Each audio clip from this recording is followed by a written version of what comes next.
Du chaud ou du froid sur une douleur, lequel appliquer et à quel moment?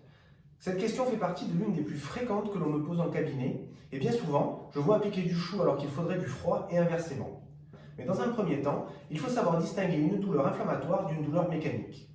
La douleur mécanique ne fait pas mal au repos, elle se déclenche au début du mouvement, puis s'atténue, voire disparaît avec la prolongation de l'effort. Alors, en début d'activité, quel est le mécanisme? Tout simplement, lorsque l'on démarre un effort, le système musculo-tendineux, le système vasculaire, le corps en général ne sont pas préparés à cet effort, exactement comme un moteur qui démarrerait à froid. Puis, avec le démarrage de l'activité, les vaisseaux se dilatent, la température s'élève, l'afflux sanguin augmente et avec lui l'apport en oxygène, en facteur inflammatoire et facteur réparateur. Le drainage est amélioré, assurant un bon retour sanguin et par là même une bonne évacuation des œdèmes, des déchets métaboliques et des toxines à l'origine de la souffrance. Ces douleurs sont généralement retrouvées lors des contractures musculaires, des torticolis, des courbatures, des crampes, mais aussi de l'arthrose. Il faut appliquer de la chaleur pour relâcher les muscles et calmer la douleur. La douleur inflammatoire va se manifester plutôt lors des périodes d'inactivité dans la journée et également la nuit, passé 2-3 heures du matin. La douleur inflammatoire, elle va diminuer en début d'activité, puis lorsque celle-ci se prolonge, elle va réapparaître et même augmenter en intensité.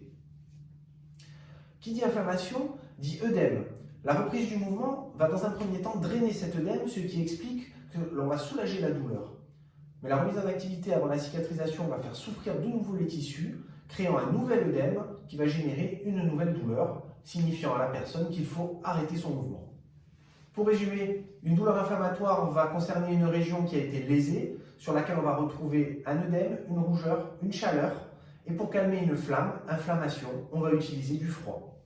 La douleur mécanique est provoquée par un manque de circulation dans la zone concernée. On peut considérer qu'il s'agit d'une douleur froide. Le but est d'activer la circulation en augmentant la température. Pour cela, on va appliquer de la chaleur. L'application de chaud ou de froid se réalise par période d'une vingtaine de minutes, 4 à 6 fois par jour. Je vous remercie d'avoir suivi cette vidéo et je vous dis à bientôt sur la chaîne Ostéo. Si cette vidéo vous a plu, n'hésitez pas à la liker et à la partager.